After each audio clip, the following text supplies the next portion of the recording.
Lucian's grip on my hand is firm as we step into the opulent ballroom. Crystal chandeliers cast golden light over men in crisp suits and women in silk gowns. The air is heavy with the scent of expensive cologne, mingling with hushed conversations and the clinking of champagne flutes. "This is my world," Lucian whispers into my ear, his breath warm against my skin. "And now, it's yours." I force a smile, feeling like an ornament being polished and displayed. Lucian keeps me close, his arm curled possessively around my waist as he introduces me to his colleagues, his business partners, his admirers. "This is Adrian," he announces proudly, "the love of my life." Each time he says it, my chest tightens.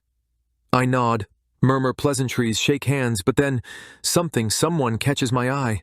A man standing near the edge of the crowd. His gaze locks onto mine, filled with something raw, urgent, familiar, and then he mouths it, "Run." I slip away under the guise of needing air. The hallway is dimly lit, the chatter of the ballroom fading behind me. My breath comes in short gasps, my pulse thrumming in my ears. I need to get out. I need answers. Then I hear footsteps. Quick, purposeful. "Adrian!" The man from the ballroom stands before me, closer now, his expression tense yet desperate. He's dressed like the others, but there's something different, an urgency in his posture, a quiet defiance in his eyes. "You don't know me," he says, voice low but firm, "but I know you." A chill runs down my spine. "Who are you?" "Someone who remembers the truth." His jaw tightens. "Lucian stole you, from your real life, from the people who love you." My stomach twists. He said I was in an accident. There was no accident. His words slice through my statement. He erased you. He took everything from you. I stagger back, gripping the wall for support. My head throbs as flashes of something. Laughter. A warm embrace. Another voice whispering my name. Flicker through my mind like static. The man watches me, his gaze softening. "I know this is hard, but you have to trust me. You don't belong here." Then I hear it, Lucian's voice calling my name from the distance.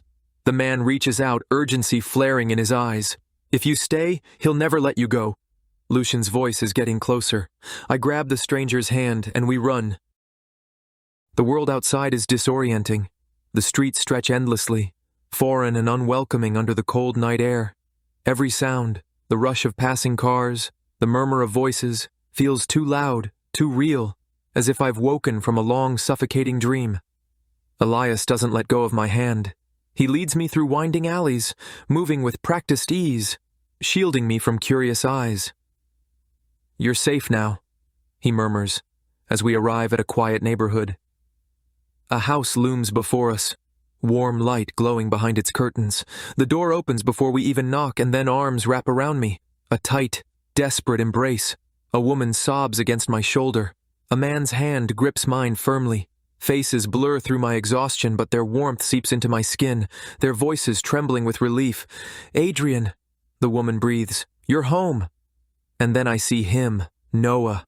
His face is stricken with disbelief, his hands clenched at his sides as if resisting the urge to touch me. My chest tightens. Memories crash into me.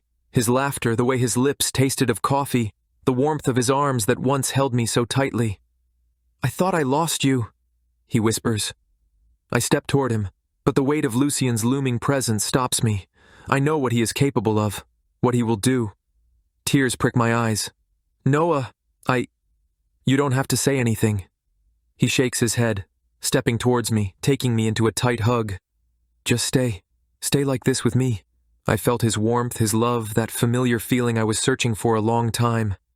It felt like home. But deep down, I knew he is coming. Lucian doesn't storm in with force. He doesn't have to. His power spreads like poison, seeping into every crevice of my new life. The first blow comes swiftly. My family's business, once stable, begins to crumble. Mysterious audits, lost investors, contracts vanishing into thin air. Panic sets in, whispered arguments behind closed doors, my mother's face lined with worry. Then come the threats, subtle at first. My father's health deteriorates under the strain. Elias is followed wherever he goes.